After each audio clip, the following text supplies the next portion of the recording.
Here we are again, everyone. We are the Vinyl Community Guncles, ready for a fun one now. We will be reviewing the album Cruisin' from the Village People from 1978. This would be their third album. Really, I think they only had five. I know they had some more after that where they changed their look or whatever, but you know, the main people had five. Album. Yeah. So this would be right in the middle. This is probably, I would assume this would be their biggest album of all time. So we're going to talk all about it.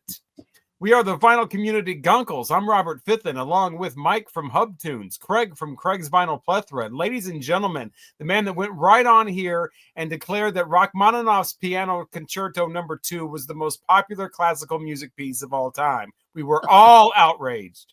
Richard from Calvin Wazoo. I was furious. I'm the messenger. Yeah, I don't think he.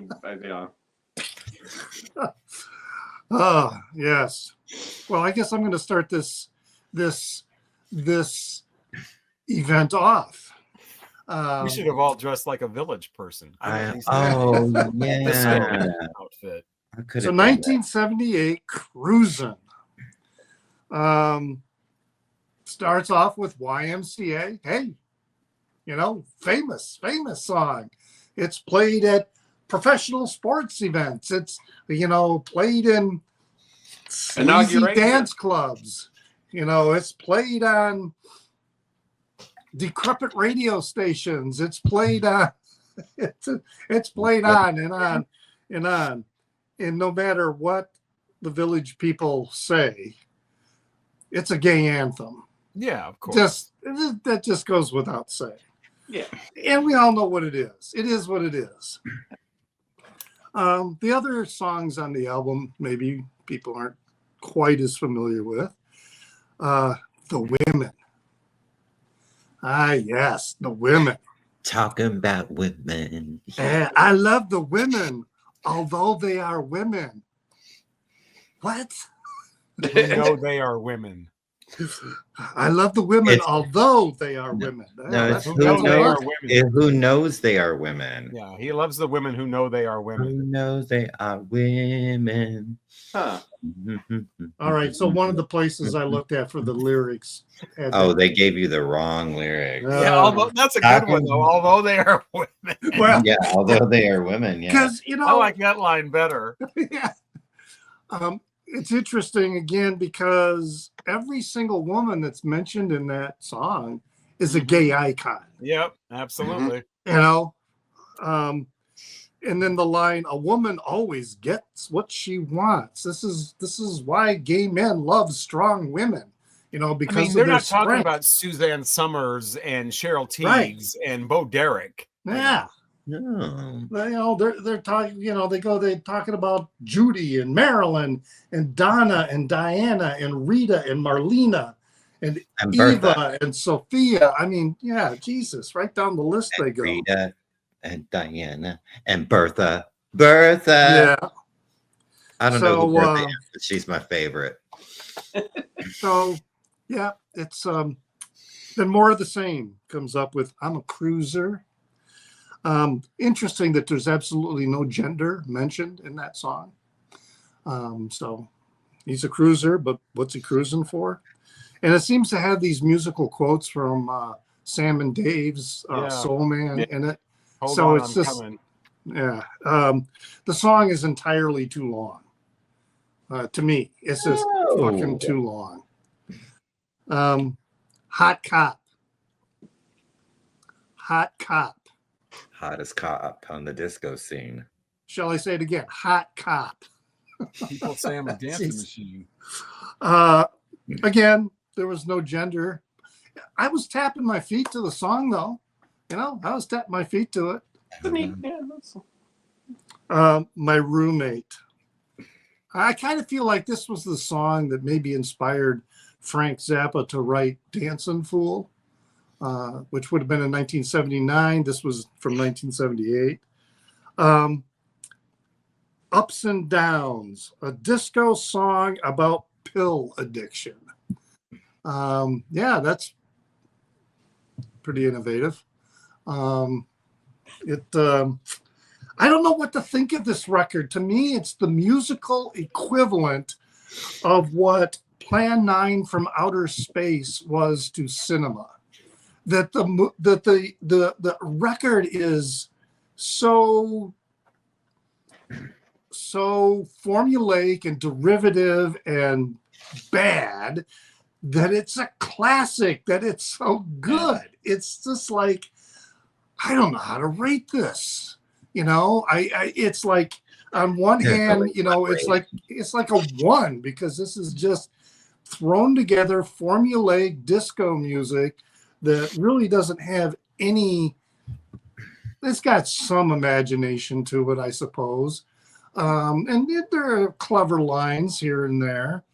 But then at the same time, it's like, almost like a 5 Rainbow song or record, because it is, it's such a classic that even though you mock it, it's, you get into it while you're listening to it.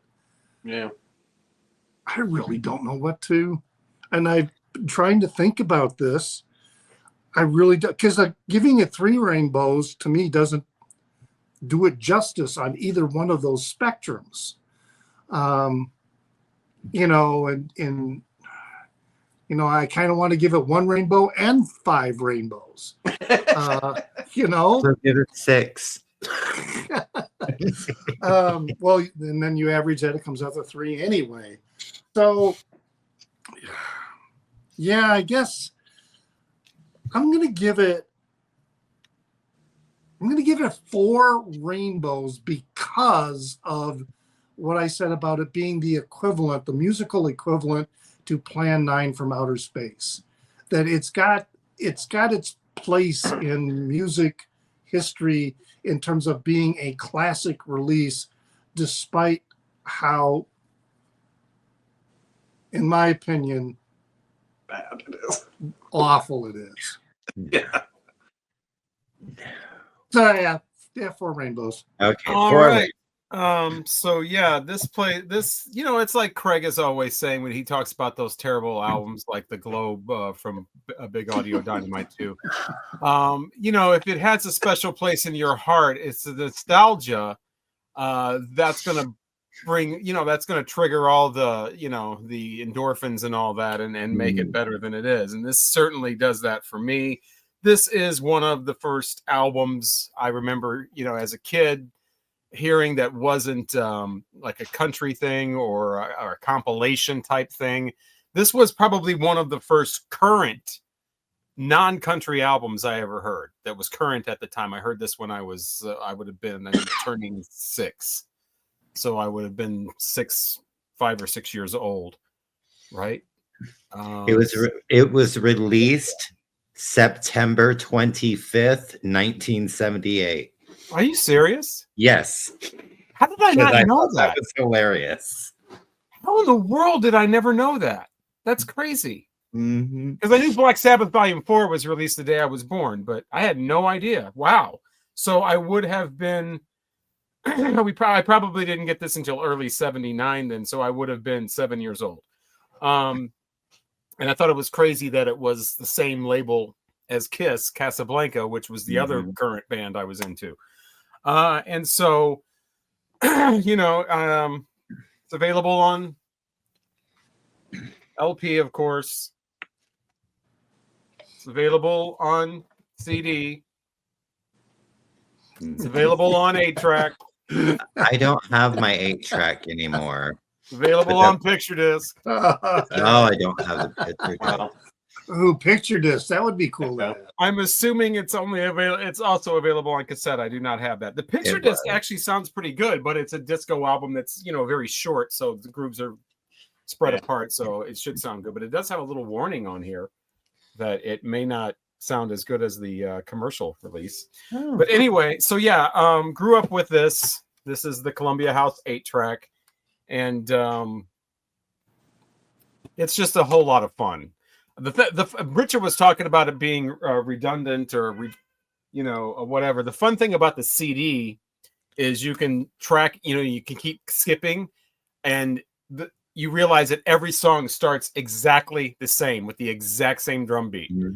So it What's is your cat thrown doing? together. It is, it is not very thought out, but it's so fun. And it's why, and I don't know that all Village People albums would, but none of them do it quite like Cruisin' does. It's probably my childhood memory with it, but Go West isn't good at all. It's got the song Go West and In the Navy, but that's about it. You just need a best of. You need Cruisin' and a best of.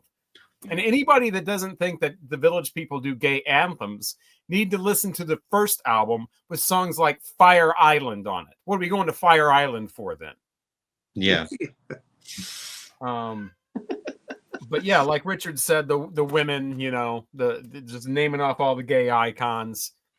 And, you got I'm a Cruiser, which he said it doesn't mention gender, but I've never heard of a cruising for a woman. I've never heard of cruising is definitely a gay term. And he's not talking about cruising on a ship because he says, I'm cruising you. I'm cruising you. I'm cruising you. I'm cruising you too. Yeah. I'm cruising everybody.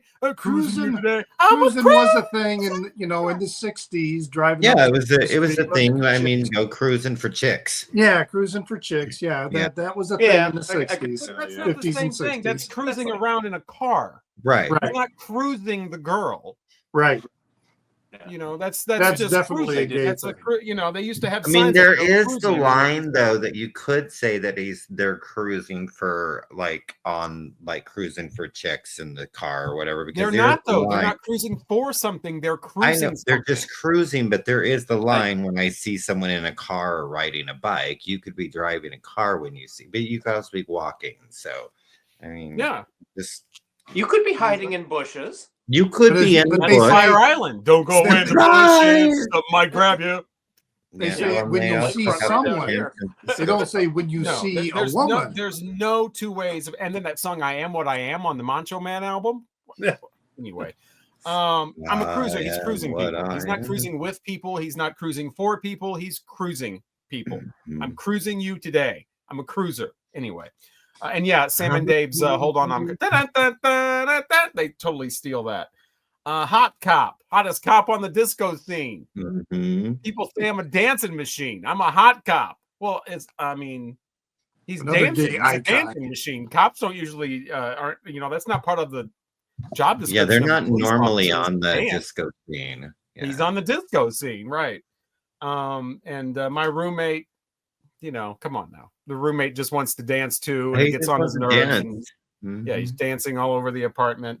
And then ups and downs, I was almost had this, not being able to be played because it's that song about pills. But thankfully, at the end of the thing, he says, "I'm going to throw all these pills away. I don't need these pills." So that's the only you don't reason need those pills no more. Yeah, the safe track as a child.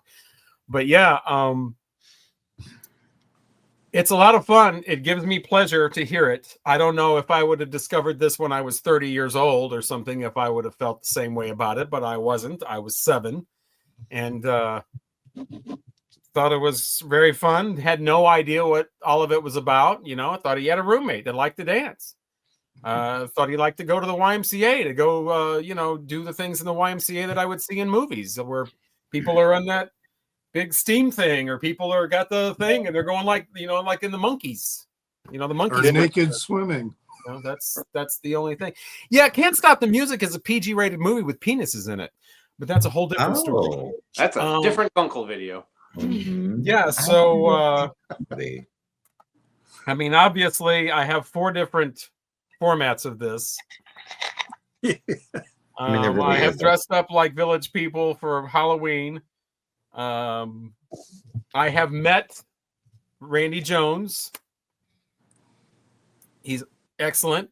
And that's another thing I wanted to mention too. There's a particular Village person these days that's going around being a complete asshole. You have to remember there were other people in this group. I mean, sure, the cop was the lead singer, but this group had Randy Jones, it had Glenn Hughes, it had Greg oh my god, Randy Ho, Randy whatever his name is, and it had Alex Briley, and so it had other people in it. Randy Hodo, David Hodo, David Hodo. That Randy Jones, David Hodo. Yeah. Yeah. And so yeah, there were other Just people in because this I have group. the names right here. So you can still listen to the Village People. Yeah. But yeah, Cruisin', I'm gonna give 5 rainbows. Yeah. I think what he's doing, trying to erase the history of what the people who came before him, is disgusting. It's atrocious. He's disgusting. How big of an asshole do you have to be? Even if you're a straight guy and you were in the Village People and you know whatever, you don't have to try to be a revisionist and tarnish all of that. Whether you like the Village People or not, everyone has to admit they were groundbreaking, and what they did and who they became and the legend. We're still talking about the Village People. No one ever thought we'd be doing that in 2025. That guy should keep his fucking mouth shut. He's tarnishing the people who came before him in this band and what they put into it and everything that our community owes to them. He's a piece of shit. Now on to my review. So when we were kids, my parents, and we weren't bad kids. I don't think we were. But my parents, every Friday night, they would load us into the back of the Dodge Charger, and we would drive up to Beverly, Massachusetts to the closest Burger King. It took us about 45 minutes to get there. And we'd go to Burger King, and we'd go through the drive-thru, and then my parents would park in the parking lot, and we'd sit in the car and eat our food and then drive home. We would never get out. The kids would never get out of the car. We were not allowed to go inside. We did not do anything. But in 1979, Burger King had a promotion. And if you visited Burger King, it didn't last long, maybe a couple of months. And it was in the winter. So it was after this came out. And they had a promotion. If you spent like $10 at Burger King, you got a 99-cent record. And this was one of those records. And so was Chic's Le Freak. So was Mr. Jaws, that horrible comedy album that came out right around that time. But I remember I got them all, and I got Cruisin'. And because the YMCA was huge, it was a big hit, and you couldn't go anywhere and not hear it. And I got it for 99 cents, and I went home, and I played the hell out of this album. I didn't know what the hell I was listening to. I was 10, I didn't know, and it was fun, and it's it was good. I probably haven't played this, and I haven't listened to this in 30 or 40 years. I understand the importance of this band. So important. Songs like YMCA and I'm a Cruiser. Well, the whole thing. It's gay. And I get it. Are they? They're simple songs. They're not changing the world. But back then they kind of did. They really did change so much. And I'm kind of like Richard with this. It's like, wow, it's not very good. But I understand the importance of them and these songs. I'm a Cruiser is my favorite song. I think it's my favorite. Yeah. I think it's my favorite Village People song. Like overall, that's definitely my favorite. YMCA. If I never hear it again in my entire life, I don't care. That's fine. Yeah. My roommate is good. I like Hot Cop. I always liked Hot Cop too. I remember playing that in my bedroom, and my mom wondering probably what the hell's going on in there. But she knew. Yeah, maybe. Yeah, she probably did. She still tells me she always knew. So yeah, I understand its importance in our history and in the history of music and everything. And so I do struggle. It's not very good. So I'm not going to give it 2 stars or 2 rainbows though, because of what it means to so many people that came before us and still to this day hear the Village People and are like, oh, okay, So yeah, I think I'm going to give it 4 rainbows for its importance and its legendary just status and what they did. And, like Robert said, the first 4 records, I think, really all you need. I don't even know. Yeah, that's probably all you need. I don't know if you need any of them.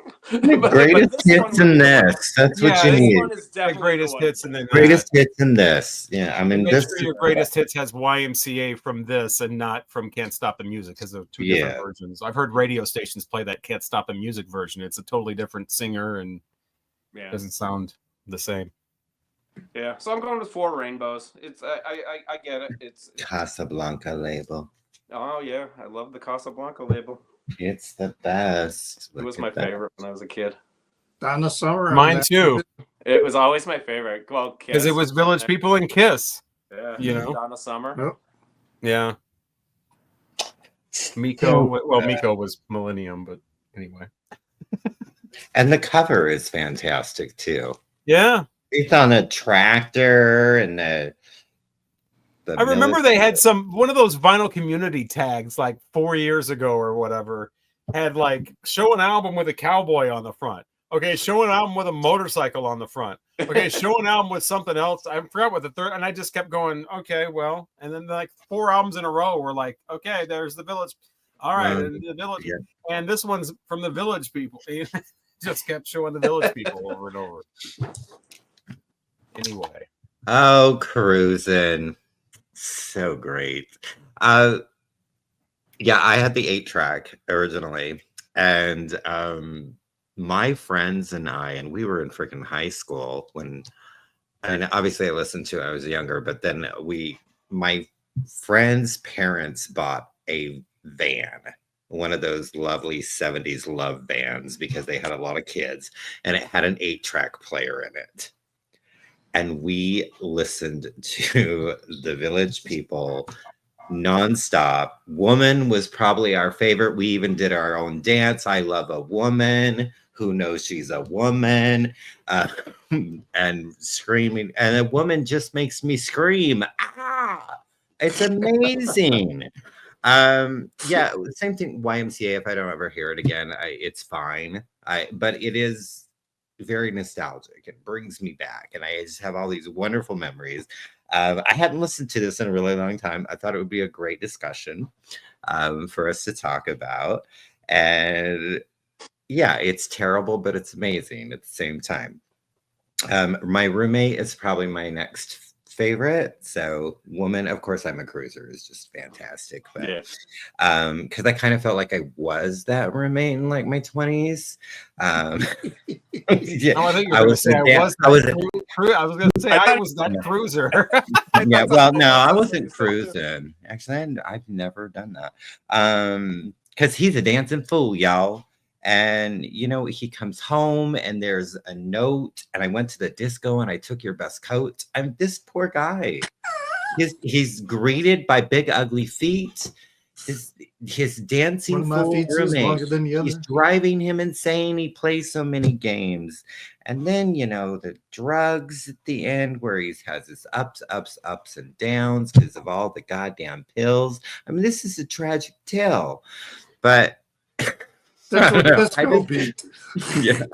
freaking love this. Yeah, I think I had a couple other Village People. It was the same thing. You had the singles that were good, you know, In the Navy, Macho Man, all of those. But that was the rest of the songs on the albums were pretty much just not good.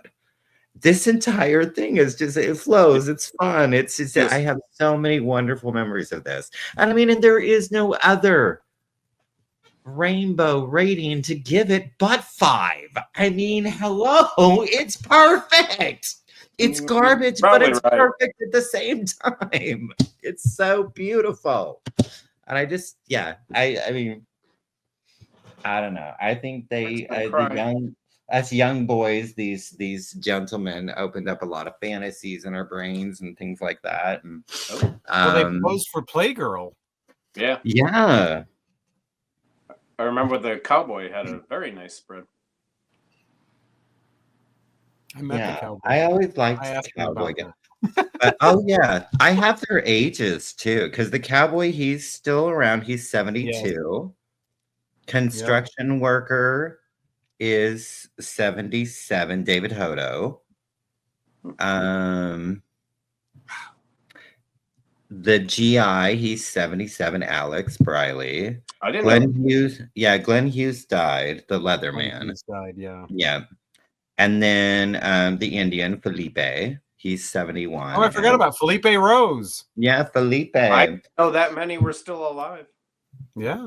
Well, from this original lineup, Glenn Hughes is the only one that has died. So, but they haven't been Village People in quite a while. I mean, the Village People have been other people for decades now. I was going to look up who was. I feel that there were some of the original. I saw them in '94. Okay, yeah, then you probably saw some. I of saw them. I don't some think of- the construction worker and the cowboy were the same in '94. Yeah, but- I think I I think I saw saw some them of the once. original. I know it wasn't the same cop, but yeah, it was the disco explosion, because remember disco like was coming back really big in the 90s. Yeah. And so I mean we saw the Tramps and Sister Sledge and Thelma Houston and the Village People. It was I got actually- this for $1 at a place called Vintage Vinyl in St. Louis in Oh. probably like '88, maybe. Mhm. And Nice. got laughed That's at Burger King. because I was so uncool. And then like 4 years later, they're selling it for like, up on the wall, like disco classics.